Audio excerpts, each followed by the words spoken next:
ನಮಸ್ತೆ ಸ್ನೇಹಿತರೆ. ಜೀವನದಲ್ಲಿ ಖುಷಿಯಾಗಿರಬೇಕು ಅಂದರೆ ಮೊದಲು ನಾವು ಯಾರಿಂದಲೂ ಏನನ್ನು ಬಯಸಬಾರದು. ನಮ್ಮ ಸ್ವಂತ ಬಲ, ಆತ್ಮಸ್ಥೈರ್ಯವನ್ನು ದೃಢವಾಗಿ ನಂಬಿ ಕೆಲಸ ಮಾಡಿದರೆ ಆ ಭಗವಂತ ನಮಗೆ ಯಾವುದಾದರೂ ಒಂದು ರೂಪದಲ್ಲಿ ನಮ್ಮ ಕೈ ಹಿಡಿದು ಮೇಲಕ್ಕೆ ಎತ್ತುತ್ತಾನೆ.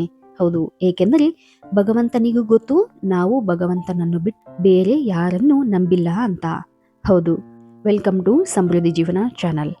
ಹುಣ್ಣಿಮೆ ಮತ್ತು ಅಮಾವಾಸ್ಯೆಗಳಲ್ಲಿ ವಿಶೇಷವಾದ ಶಕ್ತಿ ತರಂಗಗಳು ನಮ್ಮ ಸುತ್ತಮುತ್ತವಿರುತ್ತದೆ. ಇಂತಹ ಸಂದರ್ಭದಲ್ಲಿ ನಾವು ಯಾವುದೇ ರೀತಿಯ ಕಷ್ಟ ಅಂದರೆ ಹಣದ ಸಮಸ್ಯೆ, ಸಾಲದ ಸಮಸ್ಯೆ ಇದ್ದರೆ ಅಥವಾ ಇತರ ಯಾವುದೇ ರೀತಿಯ ಸಮಸ್ಯೆ ಇದ್ದರೆ ನಾವು ಕೆಲವೊಂದು ಉಪಾಯಗಳನ್ನು ಮಾಡಿದರೆ ಅಂತಹ ಸಂದರ್ಭದಲ್ಲಿ ಅದು ಶೀಘ್ರ ಫಲದ ಜೊತೆಗೆ ನಮ್ಮಲ್ಲಿ ಒಂದು ಧನಾತ್ಮಕ ಶಕ್ತಿಯನ್ನು ತುಂಬಿ ನಮ್ಮ ಸುತ್ತಲೂ ಒಂದು ರಕ್ಷಾ ಕವಚವನ್ನು ನಿರ್ಮಾಣ ಮಾಡುತ್ತದೆ. ಬರಲಿರುವ ಭರತ ಹುಣ್ಣಿಮೆಯ ದಿನದಂದು, ಆ ಒಂದು ವಿಶೇಷ ದಿನದಂದು ನಾವು ಈ ಒಂದು ಚಿಕ್ಕ ಕೆಲಸವನ್ನು ಮಾಡುವುದರಿಂದ ನಮ್ಮ ಜೀವನದಲ್ಲಿರುವಂತಹ ಕಷ್ಟಗಳಿಂದ ನಾವು ಮುಕ್ತಿಯನ್ನು ಪಡೆಯಬಹುದು. ಯಾವುದೇ ವ್ಯಕ್ತಿಗೆ ಹಣದ ಅವಶ್ಯಕತೆ ಇದ್ದಲ್ಲಿ ಈ ಒಂದು ಚಿಕ್ಕ ಕೆಲಸವನ್ನು ಮಾಡುವುದರಿಂದ ಆ ವ್ಯಕ್ತಿಯ ಜೀವನದಲ್ಲಿ ಧನ ಆಗಮನವಾಗುತ್ತದೆ ಹಾಗೂ ಮಹಾಲಕ್ಷ್ಮಿಯ ಕೃಪೆ, ಅನುಗ್ರಹ ಆ ವ್ಯಕ್ತಿಗೆ ದೊರೆಯುತ್ತದೆ ಎಂದು ಕೂಡ ಹೇಳಬಹುದು. ಹುಣ್ಣಿಮೆಯ ದಿನ ಬೆಳಗ್ಗೆ ಅಥವಾ ಸಂಜೆ ನೀವು ಈ ಒಂದು ಕೆಲಸವನ್ನು ಮಾಡಬಹುದು. ಹೌದು ಸ್ನೇಹಿತರೆ, ಮಹಾಲಕ್ಷ್ಮಿಯ ಅನುಗ್ರಹಕ್ಕಾಗಿ ಮೊದಲು ನೀವು ನಿಮ್ಮ ಕುಲದೇವರನ್ನು ಪೂಜೆ ಮಾಡಿ ನಂತರ ಈ ಒಂದು ಕೆಲಸವನ್ನು ಮಾಡಬೇಕು. ಹೌದು, ಹುಣ್ಣಿಮೆಯ ದಿನ ಅಂದರೆ ಭರತ ಹುಣ್ಣಿಮೆಯ ದಿನ ಅತ್ಯಂತ ವಿಶೇಷವಾದ ದಿನ. ಈ ದಿನದಂದು ನಾವು ತಾಯಿ ಮಹಾಲಕ್ಷ್ಮಿ ದೇವಿಯ ಎದುರುಗಡೆ 11 ಕವಡೆ ಇಟ್ಟು ಅವುಗಳ ಮೇಲೆ ಅರಿಶಿಣದ ಕೊಂಬನ್ನು ಇಡಬೇಕು. ನಂತರ ಅದನ್ನು ಪೂಜೆ ಮಾಡಿ ನಿಮಗೆ ತಿಳಿದಿರುವ ಯಾವುದಾದರೂ ಒಂದು ಲಕ್ಷ್ಮಿಯ ಮಂತ್ರವನ್ನು ಪಠಿಸಬೇಕು. ನಂತರ ಸದಾ ಮನೆಯಲ್ಲಿ ಮಹಾಲಕ್ಷ್ಮಿಯು ನೆಲೆಸಲಿ ಎಂದು ಬೇಡಿಕೊಳ್ಳಬೇಕು, ಪ್ರಾರ್ಥನೆ ಸಲ್ಲಿಸಬೇಕು. ನಂತರ ಆ ಒಂದು ದಿನ ಪೂರ್ತಿಯಾಗಿ ಅದನ್ನು ಅಲ್ಲಿಯೇ ಬಿಡಬೇಕು. ಮರುದಿನ ಬೆಳಗ್ಗೆ ಅದನ್ನು ಕೆಂಪು ಬಟ್ಟೆಯಲ್ಲಿ ಕಟ್ಟಿ ನೀವು ಹಣವಿಡುವ ಜಾಗದಲ್ಲಿ ಅಥವಾ ಲಾಕರ್ನಲ್ಲಿ ನೀವು ಅದನ್ನು ಇಡಬಹುದು. ಅಥವಾ ನೀವು ವ್ಯವಹಾರ ಮಾಡುವ ಸ್ಥಳದಲ್ಲಿ ಇದನ್ನು ಇಟ್ಟು ಪೂಜಿಸುವುದರಿಂದ ನಿಮ್ಮ ವ್ಯಾಪಾರ ವೃದ್ಧಿಯಾಗುವುದರ ಜೊತೆಗೆ ಮನೆಯಲ್ಲಿರುವ ದಾರಿದ್ರ್ಯತನವೆಲ್ಲ ತೊಲಗಿ ಮನೆಯಲ್ಲಿ ಸುಖ ಸಮೃದ್ಧಿಯ ಜೊತೆಗೆ ಅಷ್ಟಲಕ್ಷ್ಮಿಯರ ವಾಸವಾಗುತ್ತದೆ ಎಂದು ಕೂಡ ಹೇಳಲಾಗುತ್ತದೆ. ಹೌದು, ಅತ್ಯಂತ ಸರಳವಾಗಿರುವ ಈ ಉಪಾಯವನ್ನು ಯಾರು ಬೇಕಾದರೂ ಮಾಡಬಹುದು.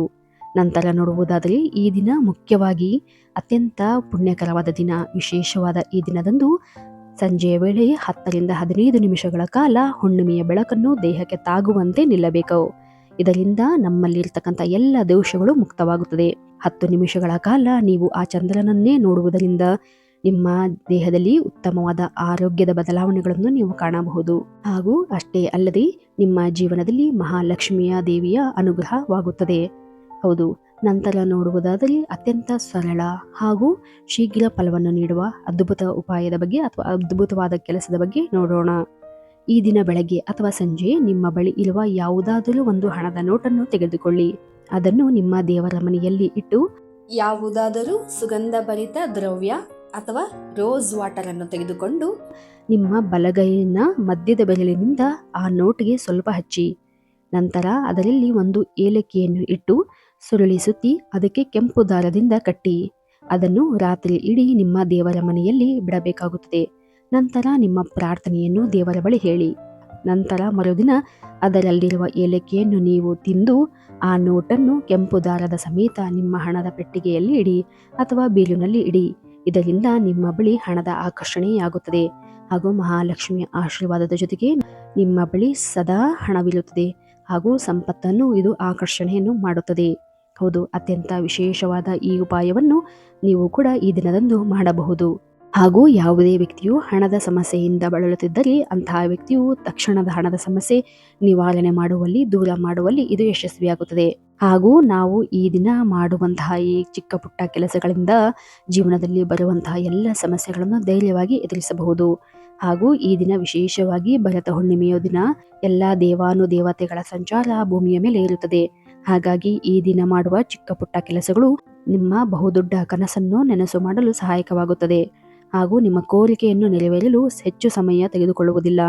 ಯಾವುದೇ ಕೆಲಸ ಮಾಡುವ ಮುನ್ನ ಅದರ ಪೂರ್ಣ ಫಲ ಶೀಘ್ರವಾಗಿ ದೊರೆಯಬೇಕಾದರೆ ನಾವು ಮಾಡುವ ಸಮಯ ಹಾಗೂ ದಿನದ ಮೇಲೆ ಹೆಚ್ಚಿನ ಪ್ರಮಾಣದಲ್ಲಿ ಅವಲಂಬಿತವಾಗಿರುತ್ತದೆ.